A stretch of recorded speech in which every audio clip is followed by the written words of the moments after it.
Hey man, say man, what it do? Still with the camp, sound like a lamb. Big boss, K Pope, talk boxing, fucking my soliloquy. Every time times don't last, good people do the not for yourself. Call them in if I like me, matter. Peak game, ready folks on swing. Y'all remember we clutched up. You know we talking about that boxing. But before we get to the main outro, the main dish, gotta introduce our second host, future Hall of Famer. Salute to all our soldiers.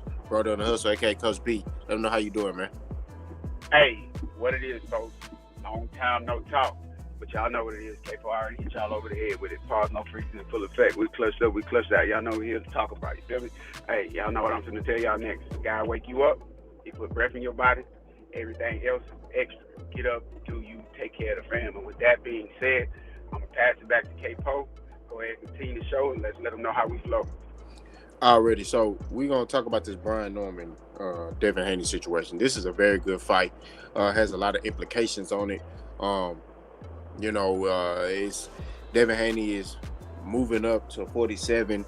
Brian Norman, this is his step up fight, but it's like kryptonite for both these guys because a lot of people feel like Devin Haney don't got a chin. A lot of people feel like Brian Norman ain't gonna be able to catch Devin Haney as far as just him being so athletic and sleep footed. But Coach, there's been some talks about Devin Haney being a marcher. And Brian Norman Sr. talked about that. He said Devin Haney don't slide his feet. He's a marcher. He steps. And right? And when dudes step like that, they're easy to be caught. So, Coach, I want to just get your side, pick your brain. How you feel about this fight and who you got winning and why? Hey, 100% straight to it. I like this fight, just like Capo said. It's a good matchup for both of them. I feel like Devin Haney, in a sense, his career is kind of in the wind right now with the whole, past situation with Ryan Garcia. His last fight, he didn't look too well. But I got to call a spade a spade. I've been looking at some film on Devin Haney. They haven't put out much, but the little clips they have put out of him, currently training and how he looks, it looks like he's picked up some speed. It looks like he's picked up a little bit of power. It looks like he's actually calculated himself well, and he looks like he's prepared to be in the ring with a Brian Norman Jr. But at the same time, if you ain't got a chin, you ain't got a chin. It ain't nothing you can do to enhance your chin. And I think that's the biggest focal point in this fight for Devin Haney is not putting yourself in harm's way to get caught with the left hook and or the right hook or the uppercut or overhand. You just don't. If you're Devin Haney, you don't want to be caught with those punches coming from Brian Norman because he is a power puncher, in my opinion, from what I see on the film from Brian Norman Jr. But I will say this fight has a lot hanging on it for both of these guys. It's Devin Haney's first fight at 47. Brian Norman Jr. is still coming into his own. He's looking for he's a young, hungry lion. He's looking for the guy to put on his resume to bolster him to the next level, not to superstar status, but to the star status. That way he can start politicking and moving the way he want to move throughout his career. So with that being said, let's get into the matchup, wholeheartedly and completely on what I think would happen in the ring. Now, let's talk about Devin Haney first, of course. Him in this fight, to me, is the A side. We've seen Devin Haney perform in the ring with elite, top-notch fighters like Lomachenko and other guys. So for Devin Haney, like I said, I've seen the clips. He looking sharp. He's looking faster. He's looking like he had a little power to his repertoire. So with that being said, that's only a small piece of the puzzle. Devin Haney is going to have to look to box early and often to let Brian Norman know, hey, I'm not here just to run around the ring. If you get caught slipping, I'm gonna put you in your place. I'm gonna show you that I'm still one of the elite, top-notch boxers in this era. Now, with that being said, Devin Haney is going to have to mind his P's and Q's. He's going to have to box in spurts. You're not going to be able to stand there and put on a boxing clinic all night because eventually Brian Norman will let his hands go and he will try to put him on the canvas. What you say, body bag and toe tag. That's what he's going to be looking to do. And there's nothing else Brian Norman Jr. should be looking to do other than knock Devin Haney out because, that's something that can go on his resume. Hey, I KO'd Devin Haney. I'm the A side now. Y'all want to come fight me? Let's talk business, and I'm controlling. I'm dictating whatever's going on. But anyways, like I say, Devin Haney's going to have to look to box in spurts. I'm not saying get into a whole 2-3 rounds where you not moving around and you just boxing in the center of the ring. But at the same time, you're going to have to find a way to shape shift each and every round. You're going to have to find a way to reinvent yourself each and every round. Meanwhile, land those significant shots that'll also put Brian Norman in the place of, hey, I can't go in here and do what I want to do without having to pay the consequences of Devin Haney, getting his rocks off and performing how he normally does.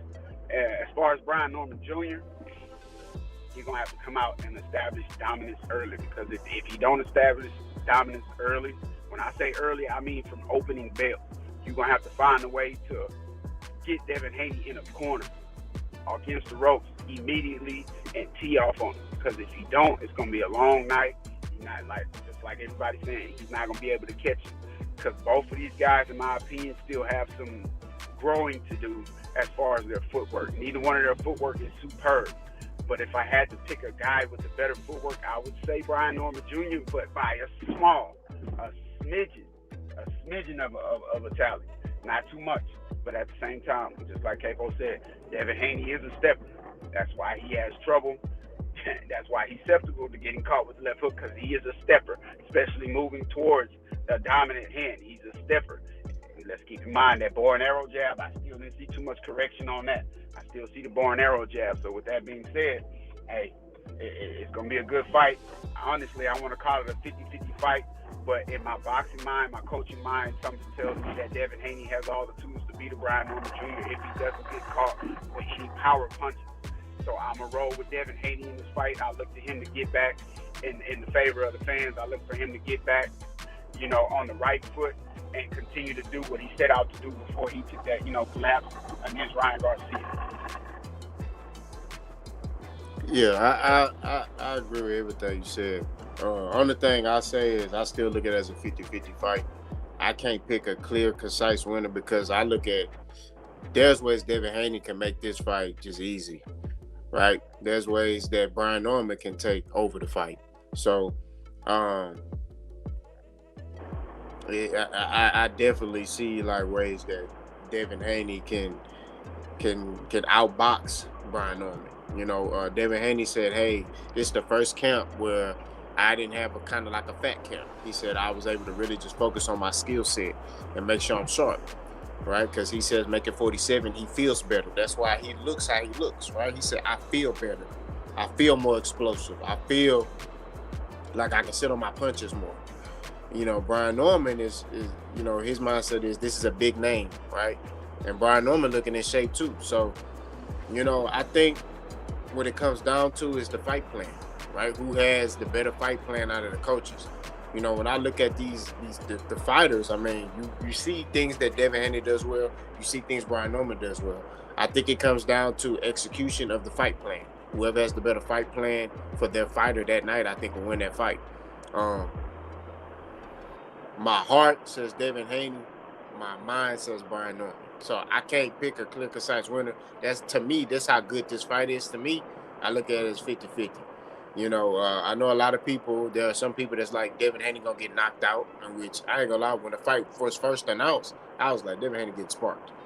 But after a while, after doing some assessing and watching a couple of Devin Haney fights, I see ways that Devin Haney can kind of capitalize on Brian Norman, right? Devin Haney has fought at this level. Brian Norman is coming to this level. So either one or two things going to happen. Brian Norman going to step up to the plate, or Devin Haney going to say,